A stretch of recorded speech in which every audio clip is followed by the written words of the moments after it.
Hello everyone. तो चलिए इस वीडियो में अपन एक छोटा सा कंसेप्ट डिस्कस करते हैं। किस चीज़ का? Acquisition of additional stake by in subsidiary का कंसेप्ट है ये। क्या मतलब? मान लो कि लेट सपोज अभी तक मेरी जो होल्डिंग चल रही है मेरी सब्सिडरी में वो 60% की चल रही है, यानी 40% की एनसीआई। हाँ, मान लो कि मैंने 10% और एक्वायर कर लिया, यानी अब मैं 70% का मालिक हो गया, तो एनसीआई रिड्यूस होगी। कितनी बचेगी एनसीआई? 30% बचेगी। पहले जो 40% थी अब वो सिर्फ 30% बची। बस इसी का इम्पैक्ट अपने को इसमें दिखाना, और कुछ भी खास बात नहीं है इसमें।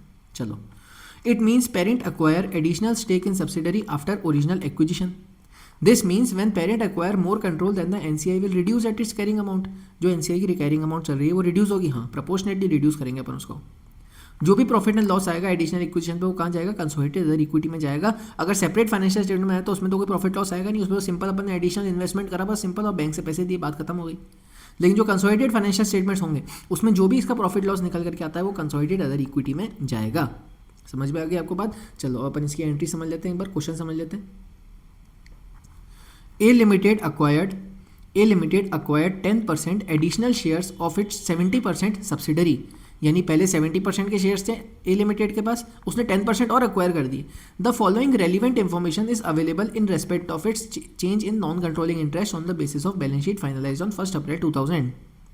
सेपरेट फाइनेंशियल स्टेटमेंट में क्या दिखा रहा है? देखो, इन्वेस्टमेंट इन सब्सिडरी 70% इंटरेस्ट जब था 14,000 का दिख रहा था, परचेज करा, एडिशनल और इंटरेस्ट करा 2,600 में।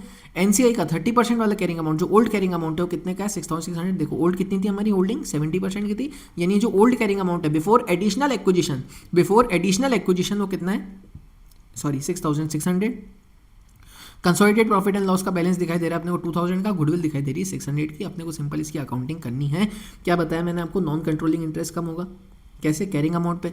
कितने की है कैरिंग अमाउंट? अभी 6,600 की, लेकिन ये कितने की कैरिंग अमाउंट है? 30% की कैरिंग अमाउंट है। पहले 70% का स्टेक था, यानी 30% एनसीआई थी। तो जो एग्जिस्टिंग 6,600 की कैरिंग अमाउंट चल रही है वो इस 30% को दर्शा रही है। हाँ, तो जो 10% और रिड्यूस हुई वो कितनी रिड्यूस हुई? 2,200 की रिड्यूस हुई। एनसीआई अपन कहाँ दिखाते हैं? लाइबिलिटी साइड दिखाते हैं, ये अपने को बात पता है।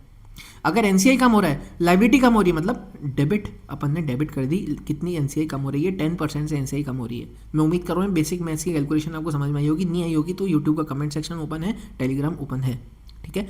तो एनसीआई कितने से कम हुई? 2,200 से। बैंक से पैसा कितना पे करा अपन ने? 2,600। अपने को क्वेश्चन में डिटेल दी हुई है, ये रहा figure. Purchase price of additional 10% interest. तो क्या बैलेंस से फिगर रह गया प्रॉफिट लॉस का? अपन ने कितना बैंक से पे करा? 2,600 ज़्यादा पे करा अपन ने, हमारे पास लॉस आ गया।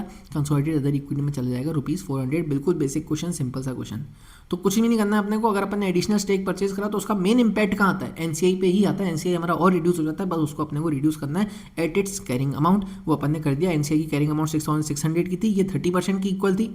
अपने को 10% की इक्वल बतानी कि भाई जब 30%, 6,600 अगर 30% के बराबर है तो 10% कितना हुआ? मेरे को रिड्यूस करना है एनसीआई। मुझे बताओ 10% एनसीआई की वैल्यू कितनी है? 2,200 की। अपन ने कम कर दिया एनसीआई, बैंक से पैसा पे कर दिया, बैलेंस 400, कंसोलिडेटेड अदर इक्विटी, ठीक है। तो ये छोटा सा क्वेश्चन मैं उम्मीद कर रहा हूँ आपको समझ में आ गया होगा, है ना। चैनल को सब्सक्राइब कीजिएगा, सपोर्ट कीजिएगा। Thank you so much. ये पीडीएफ आपको टेलीग्राम चैनल पर मिल जाएगी।